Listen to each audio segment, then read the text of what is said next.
Barçın Yinanç. I'm doing foreign policy talks, and in this episode, as we are marking May 9, European Day, I will be talking about Turkish-EU relations with Turkey's former envoy to Brussels, Ambassador Selim Yenel. Ambassador Selim Yenel is now retired, but he has worked a large part of his career on Turkish-EU relations, and he's currently the president of Global Relations Forum, a think tank based in Istanbul. Selim Yenel, welcome. Thank you. Thank you for inviting me. Now, when Turkey has applied for membership in 1987, the then Prime Minister of Turkey has used a sentence from an old folk song, and he said Turkey is on a thin, long road. Indeed, it has been a long road. In fact, Turkey's relations with European Union as an institution goes back half a century at least. But it has been a long road, and we don't still today know where this road will be leading us. So my question is, this road has been very bumpy. There has been lots of lows, very few ups. What went wrong? What are the inherent problems in this relationship? Well, I think that during those more than 50 years, actually, there's been a lot of misunderstandings and missed opportunities. When you go back even further down in the 70s, when Greece first applied to the EU or the EEC at that time, we missed an opportunity to do the same. And since then, we've been trying to catch up. Our first effort to catch up was, as you said, in 1987, when President Özal applied for membership.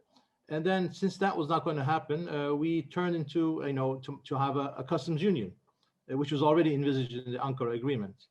And after a lot of debates and negotiations, we finally achieved the customs union. But again, the perceptions were different from both sides. We understand it better, that for us, we thought it was a step for membership. But for the EU, it was as far as Turkey could get. That's the perception. That's what we found out later on. Because we had some breaking points in our relationship. The first one is 1997, the Luxembourg European Council, where the former communist Eastern countries became candidates for membership, while Turkey was given another path. So this was the first breaking point in which we found ourselves alone, a different perception. Right. So in my 30 years of journalism where I covered Turkish-EU relations, as a journalist, I have been critical of Turkish governments because in its relations with EU, it was always too little, too slow, too late, and, it dragged its feet on the democratic process. And I know that diplomats like you, while you were sort of negotiating with European Union bureaucracy and leadership inside, you would be sort of negotiating and struggling with the Turkish military or the justice ministry, interior ministry, let's say the security apparatus, who would be hesitant in making these reforms. But as you said, there has been times where Turkey has felt it was not treated fairly, that it started to have this impression that no matter what it will do, it will not be considered as an equal member like the others. And the summit you're talking in 1997, when all the other countries the former bloc, except the Russians, were accepted as candidates, Turkey was not. And I was there at that summit, and I recall how shocked I was. Normally, I hide my emotions as a journalist. We're not supposed to show, but I was so shocked that I couldn't even ask a question. That was one of the times when this was really a shock, I would agree. But then these shocks were to be followed by other frustrations, I guess. Indeed. Look, all, memberships are very political decisions. It's not, just merit-based. Rarely are they merit-based when you look at the past candidates. And each country has an advocate, a supporter, while Turkey always had, opposing countries to its membership. Nevertheless, when in 1997, as we just talked about, Turkey was left out, then we stopped political dialogue, and the EU didn't know what to do. Fortunately, the Germans and the Greeks had different governments, different policies, which changed. And in Helsinki, we finally became a candidate. But again, it was an uphill struggle. Nevertheless, I'll move the time until the second breaking point, which was in 2004. Until then, we were making every effort to become accepted as starting membership talks, because we became a candidate, but we still weren't starting the talks. But in 2004, very important events happened. First of all, on Cyprus, there were two referendums on the island, and the North, of course, you remember, said yes to the Annan plan, while the South said no, and the South became members. So that was the first dramatic, event in which an island, a divided island, became a member. And of course, now, since then, everything is dependent on what Cyprus does against Turkey. So, Right. in addition So, to some countries becoming, not advocates, but on the contrary, against us, we had a country which was vehemently against Turkey. In addition to all that. mhm. So at the end of the day, you have said that the two sides have different perceptions. So does that then brings us to the point that, well, the European Union doesn't want Turkey to see Turkey as a member?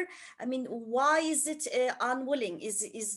Some would say this is a cultural matter. Some would say it's realpolitik. Turkey is too big. Well, I mean, I think that after 25 years of dealing with the EU directly, I've come to the conclusion that indeed they don't want us to become members, and there's a lot of reasons for that.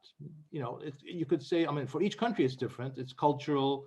It's with regard to the migration issue of Turkish migrants I'm talking about, religion, all that stuff. But I think that the basic reason why they don't want us as members is our population, because in the EU, population is the one that decides on the clout you have, the power you have within the EU regarding membership to the European Parliament, voting rights, etc. So and right now, up until now at least, the driving force had been Germany and France. And as you know, the saying goes, two is a company, three is a crowd. UK has left, Turkey is out, and I think that they want Turkey as close as possible, but not too close. Mhm, And it seems that they perceive Turkey as a buffer mhm, rather than a part of the family. mhm. This is the perception or the conclusion that I've drawn after dealing with the EU for so long. It's unfortunate because this is a country that has tried to become as Western as possible within its, almost century-long history. Turkey wanted to become part of the West. It had joined every Western institution, especially during the Cold War, and then it got the cold shoulder. Mhm. So, this is a fact, unfortunately, in which we feel, we're not happy with this situation Right. internally, and it's very difficult to come back to trusting one another. So, I mean, I'm not going to blame anybody. Both sides have made mistakes in the long time that we've had.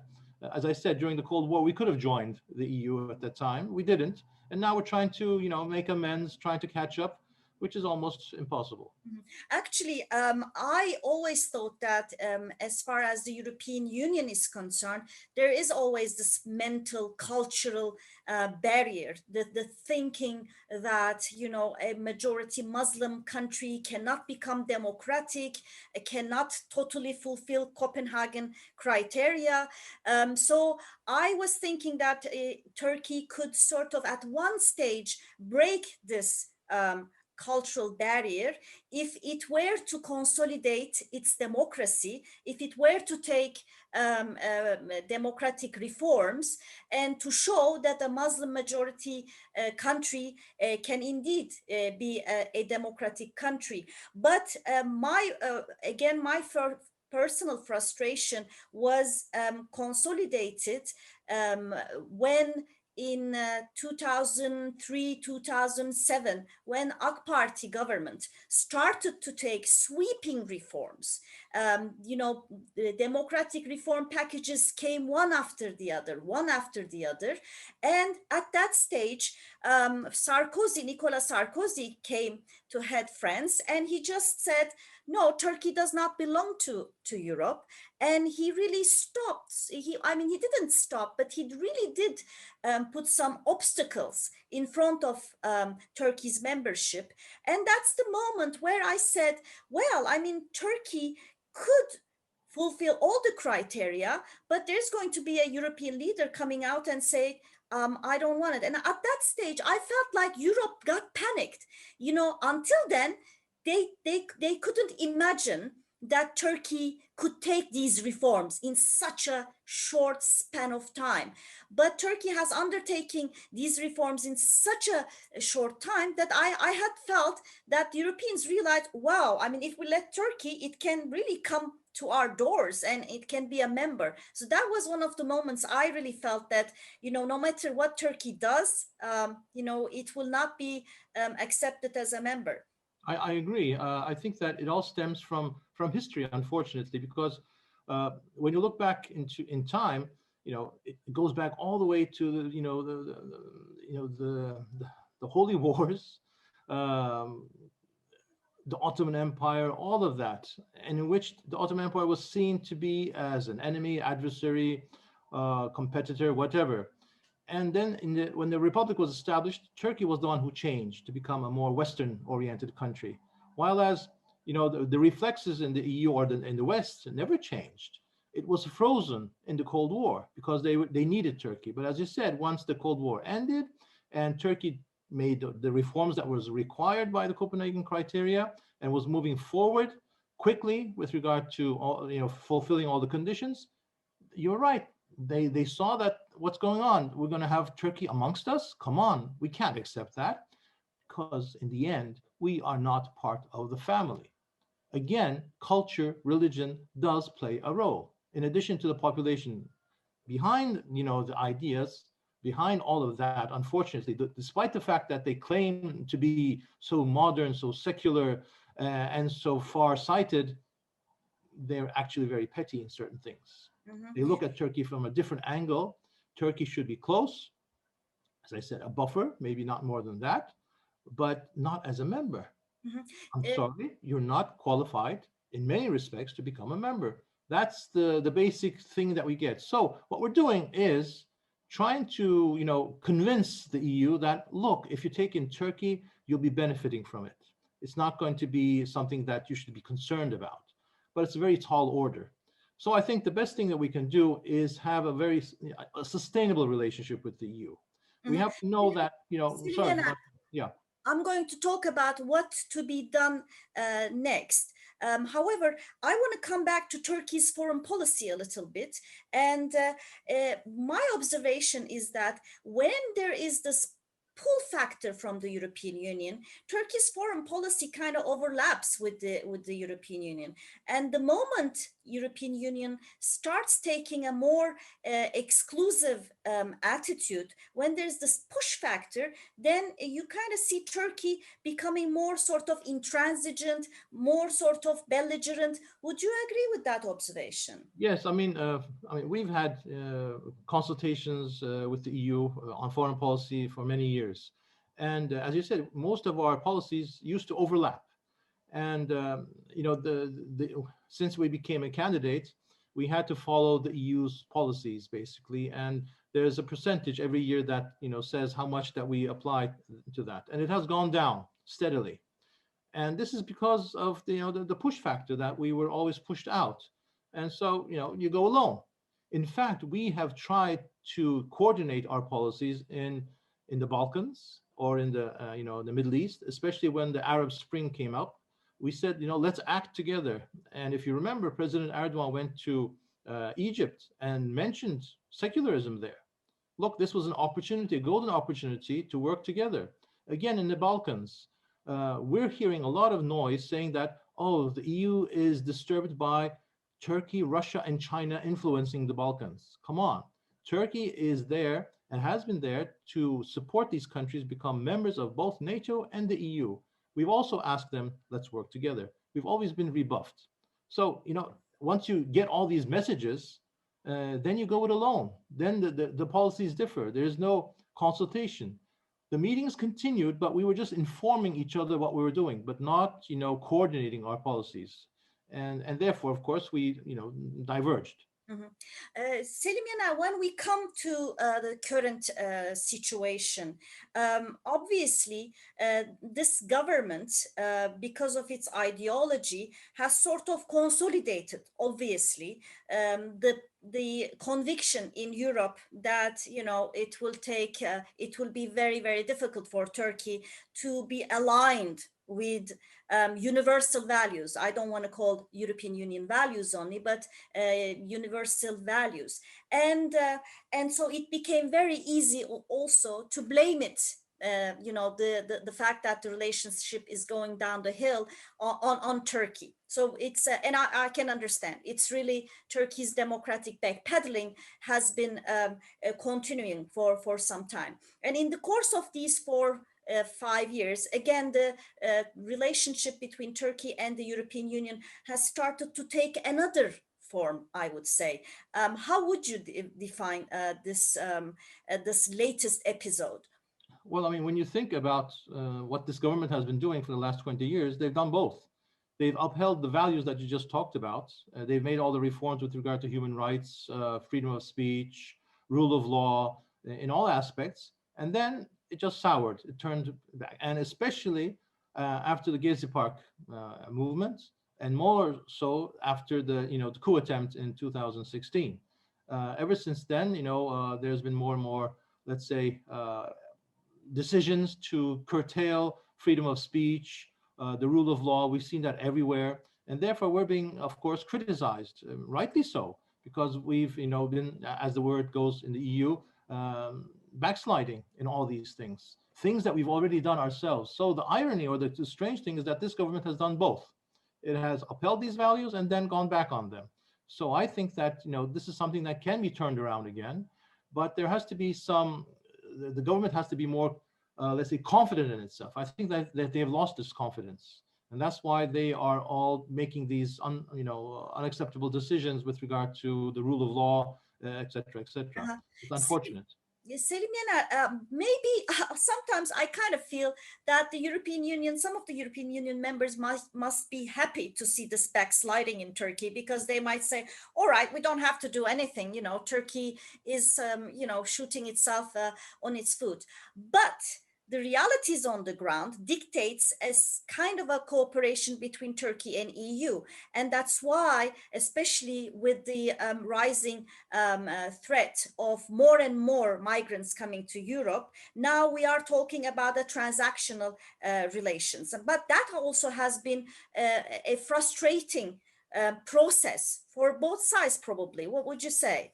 Indeed, that means that we're coming to the third, breaking point, which are the 2015 and 16 migration agreements. Because there, again, I mean, up until then, Turkey was, muddling through with regard to moving ahead with the negotiations for accession. Nothing was really happening. And then all of a sudden, when we had the migration crisis, the EU came to us and asked, to help them. And in return, they said that they would speed up the accession talks, about visa, customs union, dialogue, everything that we wanted. But the thing is, they made it seem as if this was a favor for Turkey, not in a sense that this is something that you should normally do for a candidate. Indeed, this is something that, as you said, looked more and more transactional as time passed. So when the final deal was done and we actually, applied it, and the numbers went down immediately. But as you said, after the coup attempt happened, and once we started the backsliding even further, the EU was very happy in a sense to be able to get out of the commitments they made. So the customs union was never modernized. The visa issue still is not going forward, and the accession talks are dead in the water. I mean, if you look at the last three European Council conclusions, Turkey is conceived or perceived as a third country, not even mentioned as a candidate anymore. So you're right. I mean, they use this as a good excuse. So in addition to what Cyprus is doing, now what we're doing ourselves is not helping our cause with regard to moving ahead with the EU. Right. So the $60 billion question, how to move forward? Because at the end of the day, obviously, Turkey not showing great enthusiasm for democratic reforms.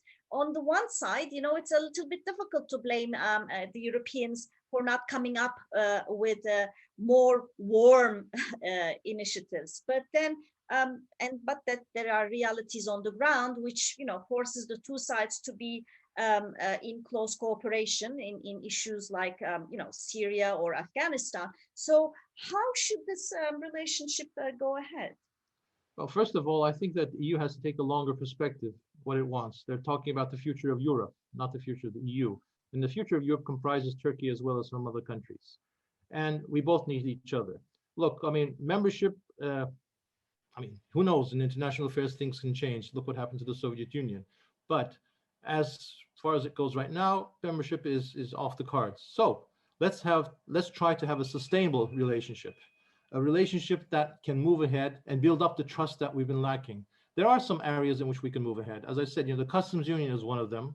Moving ahead on the visa issues, having more and more dialogue at all levels, more consistent dialogue, so we can talk to each other with regard to the foreign policy issues. Because as you've seen recently, Turkey is having what I would call a détente, a new détente with regard to what is done in the past.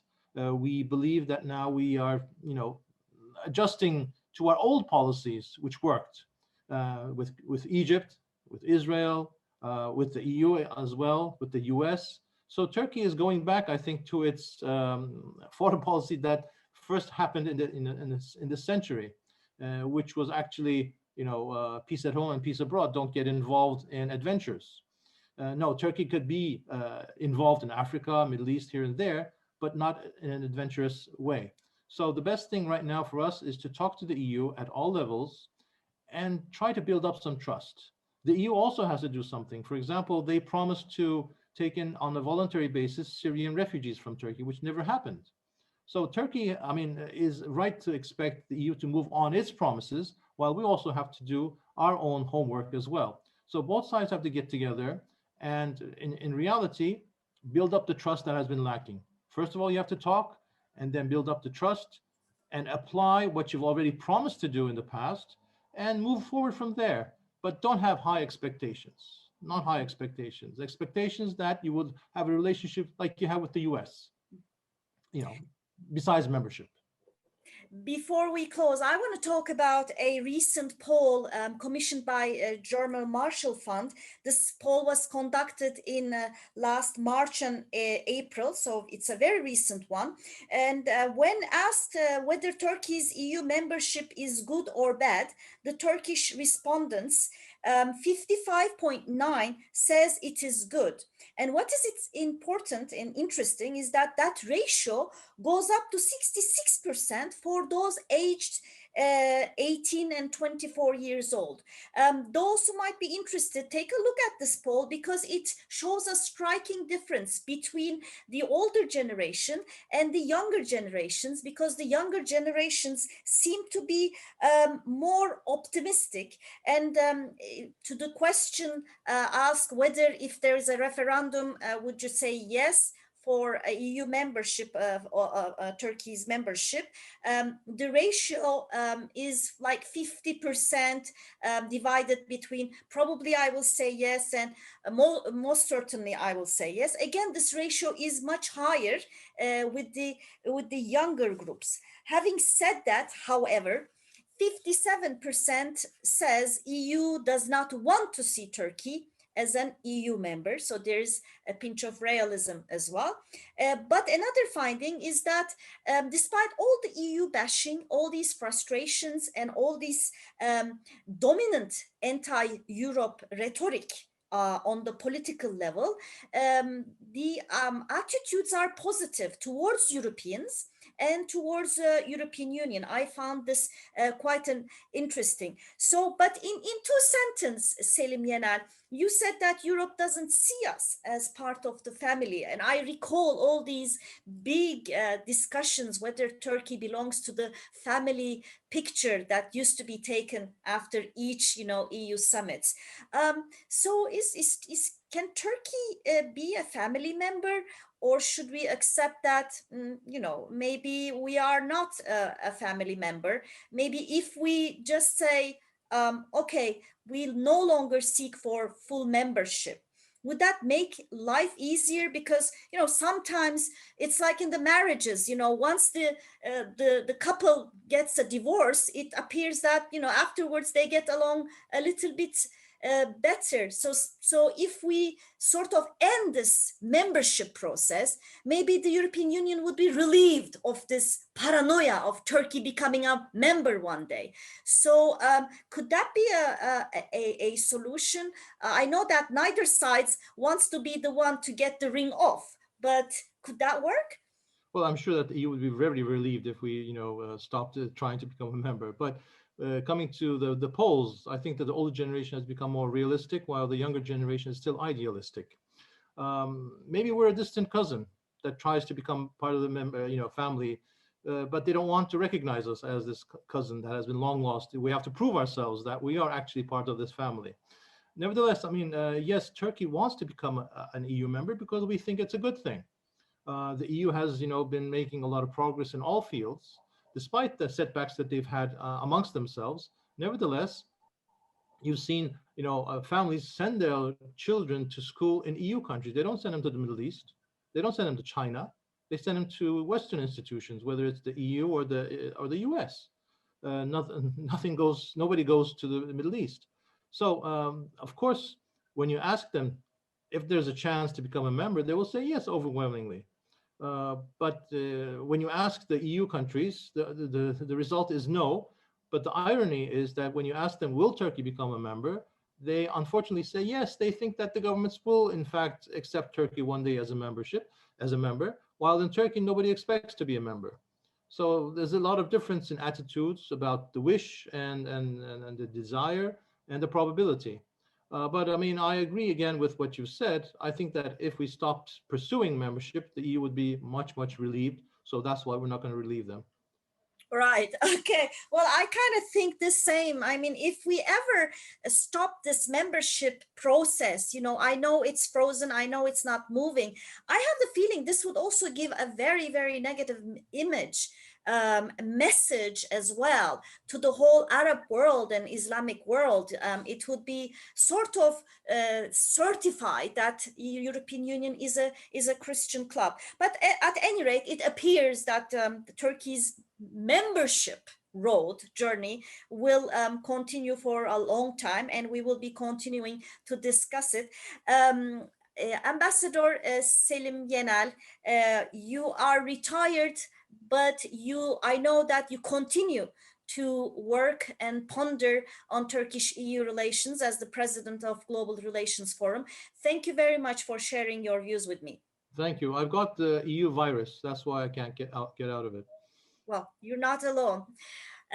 This is Barçın Yinanç. Thank you for your patience, for listening to us, and stay tuned for another episode on foreign policy with Barçın Yinanç. Goodbye.